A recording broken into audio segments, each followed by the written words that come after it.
tutakuwa na operation maalum kwa ajili ya kutafuta wahalifu mbalimbali.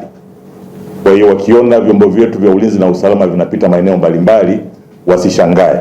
Jambo kubwa wawape ushirikiano, kwa sababu kwanza ziwa letu bado halijakaa vizuri.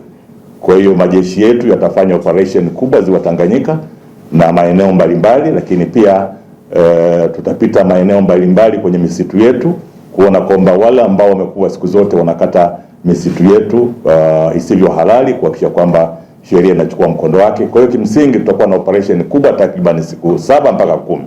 Kwa hiyo kikubwa ni kwamba watupe ushirikiano. Tuna shida sana, ndugu waandishi wa habari, ya uhamiaji haramu.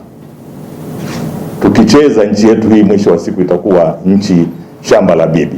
Kwa hiyo tumeona kama mkoa wa serikali ya mkoa kwamba ni lazima tufanye operation kubwa kuhakikisha kwamba tunawakamata na kuwapeleka mahakamani na baadaye warudishe kwao. Lakini jambo moja na la kusikitisha kidogo, kambi yetu ya Nduta inakaribia kufungwa. Sasa taarifa tulizopata kama vyombo vya ulinzi na usalama ni kwamba kuna baadhi ya wenzetu waliokuwa kwenye kambi ya Nduta hawataki kurudi kwao, wakati tumekubaliana na serikali yao kwamba ni wakati mwafaka, hakuna matishio, warudi kwao, na wengi wameanza kurudi kwao. Sasa wengine wamechukua nafasi hiyo, wameanza kutoroka kwenye kambi yao na kuanza kuingia maeneo mbalimbali ya wananchi wetu wa Kigoma. Kwa hiyo wananchi wa Kigoma tusaidie sana kwenye hilo, kuhakikisha kwamba kama unamuona mtu ambaye unajua kabisa sio Mtanzania, unajua kabisa huyu ni mkimbizi, unajua kabisa huyu ni mtu ambaye ameingia kwenye nchi hii bila kufuata utaratibu, msaidie vyombo vyetu ambavyo tutakuwa tunafanya operations. Ndugu waandishi wa habari, nchi yetu hii ni ya kwetu. Tumepewa na Mwenyezi Mungu, tusikubali watu wageni waje kutuharibia amani yetu tulionayo. Mila na desturi yetu tunajua Tanzania. Tukiruhusu watu wengine wakaleta mila zao ndani ya nchi yetu, tutashindwa kuishi kwa amani na utulivu.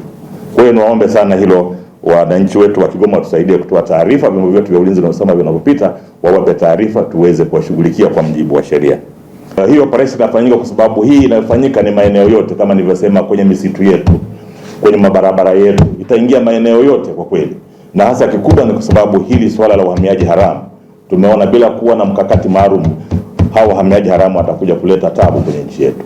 Kwa sababu ukienda Dar es Salaam ni tatizo, ukienda wapi ni tatizo, lakini wanatokea wapi? Taarifa tulizonazo wengi wanatokea kwenye mpaka wetu wa Kigoma. Kwa hiyo lazima tuchukue hatua.